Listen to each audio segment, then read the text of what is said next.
Hi, my name is Paul Siegel, and in 2012, I had the wild idea of creating an art mannequin built entirely of interchangeable pieces that could achieve every pose humanly possible. And today I'm happy to announce the unveiling of A9TITAN, a 1/2 scale version of the exact same design. Originally, these figures came in two sizes. 12 years ago, we have Rider at 1/12 and Ranger at 1/6 scale, which are industry standard conventions for the doll industry. And the reason I picked those sizes is because you can accessorize them very easily by purchasing clothes or props online from other manufacturers and toy makers. And all along, I've always had this aspiration of building a larger figure. My goal actually is to be able to make a full-size figure, a 1-to-1 scale figure. But I started working on Titan maybe 5 years ago or so and ran into several roadblocks. One of the biggest challenges of this project has been the fact that I've been manufacturing them myself using 3D printing technology. And over the years, I've been able to gradually introduce injection molding as a method of manufacturing as well. And the smaller figures include a number of injection molded parts. But this large guy here, he's entirely 3D printed and consequently fairly time consuming to build. But yeah, I was able to complete him. This is Titan 1. I expect that it's going to be a very limited edition kind of figure, in that I don't think many people will want to spend the amount of money it would take to get one of these. But as of today, you can. And so on the website, you can pre-order Titan 2. And every time that Titan is purchased, the number of the product is going to change. And I'm probably going to engrave the name, the number on the figure that you get, so that you know which iteration of Titan you actually purchased. So it's a really exciting time. You know, this venture began 12 years ago. So that was the year of the dragon. And here we are back again on the year of the dragon. It was kind of a bumpy road toward the end of the last cycle. I was starting to wonder if I was even going to make it. But fortunately, things have turned out okay. And my health has improved. And I feel like I'm ready for the next set of 12 years. And I expect a lot of great changes to occur. I'm still building them largely here at home, myself. My son has been helping me a lot as he's grown up. And I'm hoping that this year becomes a year where I significantly transition away from that role and start outsourcing much of the manufacturing, specifically the making of all the individual pieces. And so it might be one of those last years where you can purchase a version of Armature that is still fairly limited edition, because even these figures, which have evolved considerably, still get iterated on quite a bit. I don't think there's any single figure that has more of 100 of its particular iteration, because of how quickly it's changing. And with this particular version 2024, a lot of great things have happened to the figure. And it's because those things happened that I was actually able to complete Titan. So fundamentally what happened was I embarked on a new crowdfunding campaign for an arachnid figure, something I've been wanting to do for years. One of the other ambitious aspects of this design is that not only could these pieces be used to build realistically proportioned humans and bipeds, but quadrupeds and hybrids. So you could make mythical creatures like centaurs and minotaurs and things like that. And I haven't quite gotten into insects and arachnids and things of that sort. And so I wanted to add that to as part of the library.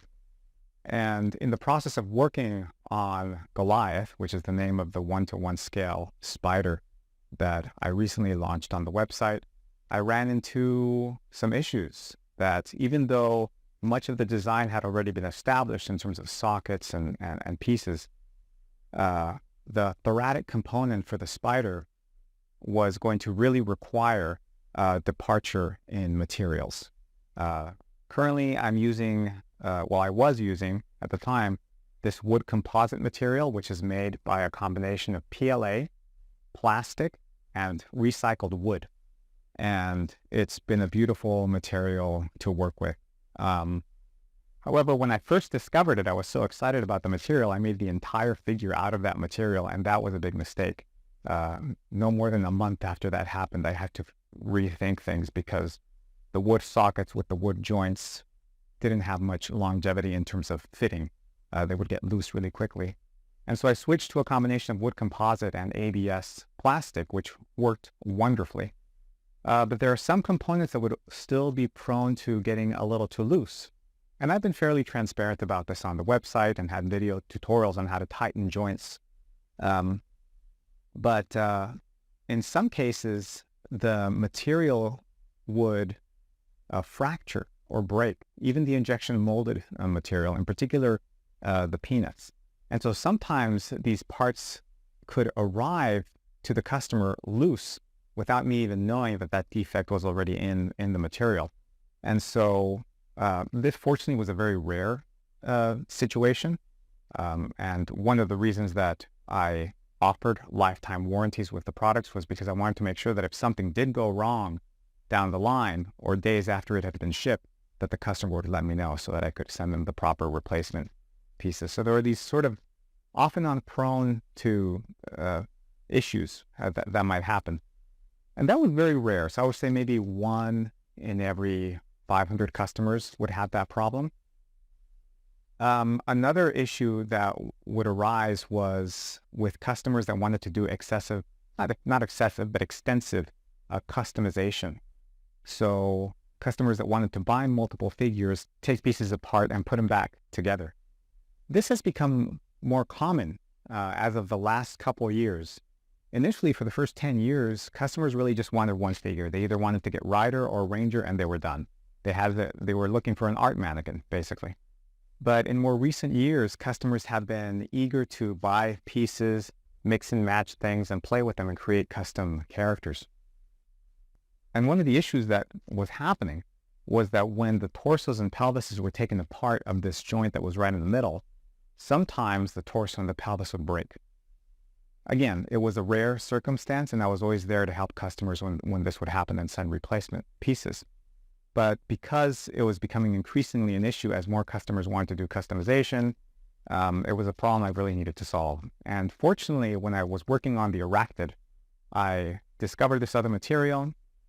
It's actually a material that's been on the back of my mind for years, and I actually tried working with it a long time ago, but it didn't really succeed. And this time it kind of forced me to just go in there and try to solve the issue, and got it to work.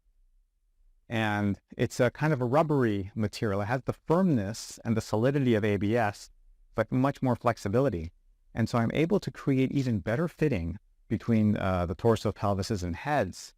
But with the advantage of that flexibility, you can now simply pull pieces apart just with brute force, and you don't have to worry about breaking anything.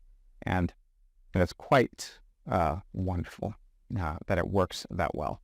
And so that solved the assembly issues that were happening here on the core.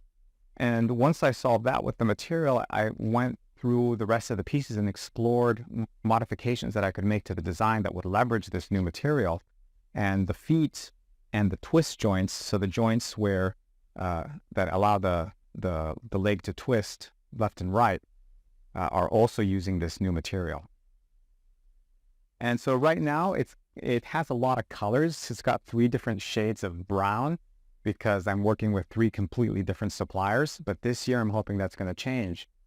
I feel like I've arrived now at a design that almost doesn't have any problems with it. And so I've been able to drop the price of the figure considerably. What I've done is I've dropped the price between $70 and $50 for the larger figures. They used to be $200 and $220. Now they're $150. All the large ones are $150. And the small ones dropped by $40. So they used to be $90, now they're $50. However, I'm not including things that used to be included with the figure, like certain accessories like the platforms, the stands that plug into the back of the figures and the warranties. Instead, I have those listed as separate items in case anybody wants to add those to their purchase. Now it's an optional thing, which I feel much more comfortable doing now because once the product is out there, I'm more certain that it's going to be working well long into future years as it gets used. That said, everything you purchase from the website has the usual 30-day guarantee return. So if you receive the product and you're not happy with it, within 30 days, if you return it, you'll get all your money back. So I hope that gives you like a summary of what's been going on the last few months. I'm really excited to unveil Titan. I don't know if I'm even going to sell one of them, frankly, because they are so time consuming to make.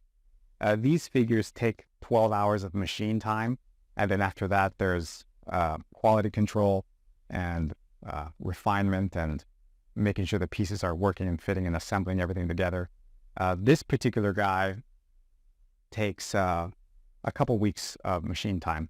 Just this knee assembly right here, just this knee portion, these two pieces here, weigh more than this guy, which gives you a sense for how much material and machine time is going into making this piece.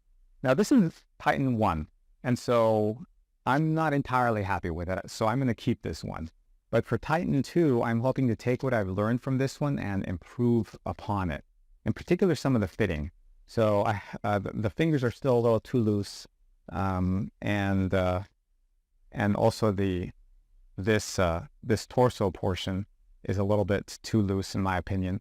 So I'm going to be refining some of that, because right now you can't really do more than just upright poses with the figure. He's got these beautiful 1-inch magnets underneath his feet and underneath his hands. And so he snaps to a metal platform just like the other guys would. It's incredibly fun to pose. You know, even though this is the first version and it has its issues, it's a lot of fun to work with. And it's really interesting to pose something when you're gripping it with your entire hand, you know. It's a lot of fun. I don't expect this figure to be as posable as Rider, because Rider you can have the thing horizontally and do all sorts of fun aerial poses, and it will hold that pose. So it's probably going to be mostly for upright poses, having it as a decorative piece in your studio. You could do seated poses and reclining poses with it as well, but you won't be able to do an aerial thing of this without certain parts folding over, just because of the sheer weight of the figure. So I'm really thrilled about this guy. I hope you'll help me spread the word. I'm going to, actually behind me you can see some of the pieces already for Titan 2. So I'm building Titan 2 right now, and whoever places the order will be the one to get the next figure on the website. So I look forward to seeing what Titan 2 looks like and getting your feedback and seeing what the community thinks about this cool new innovation. And after this, I'm working on a half-scale hand. Something I've been working on for many years. This hand is really just a scaled up version of the one that Ranger has. But I'm actually working on a highly detailed half-scale hand that has all the range of motion that a real hand has. And so that will be designed so that it can actually fit on this model. And at that point in time, I may consider making that the default hand for this figure, or just selling it on its own. I'm definitely going to be selling it on its own. I just don't know if it will be the default Titan hand. I kind of like the fact that it uses the same one as Ranger, but scaled up. Because at first, when you probably saw the footage, you thought it was a close-up shot of Ranger, right? But once I walked into frame, you realized how big it actually was. And I kind of like that look. So please, let me know if you have any questions. I hope that I've addressed all the questions that have been coming up over the last few months, because with my last video where I announced that many changes were coming about, it created a lot of questions and a lot of anxiety. And so I'm hoping that this has addressed most of it. I will be having videos specifically devoted to upgrading, or what are considerations you need to take in mind when buying pieces for older figures.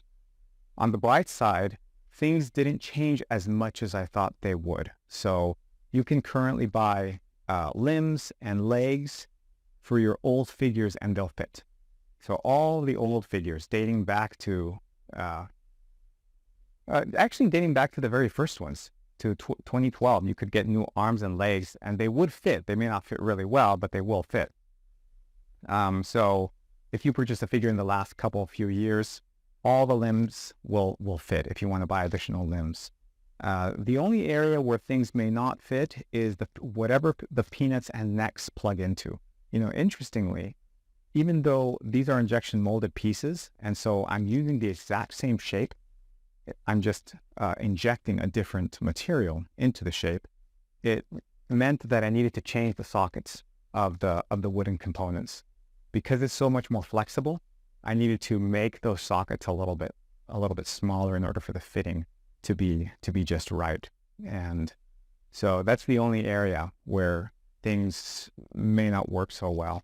Currently on the storefront, you can purchase every single piece. You can even purchase torsos and pelvises and heads, but they may not fit with your old peanuts. So you may consider buying a peanut. If you are going to be buying a torso and a pelvis and a head, consider buying the pieces that connect them together because they might not connect with your older necks and older peanuts. So I think this video has gone on long enough. As you can tell, I'm really excited about all this, and I would love to engage with you in conversation and tell you more about what's been going on if you have any questions. Okay, so just let me know in the comments. Thanks for watching.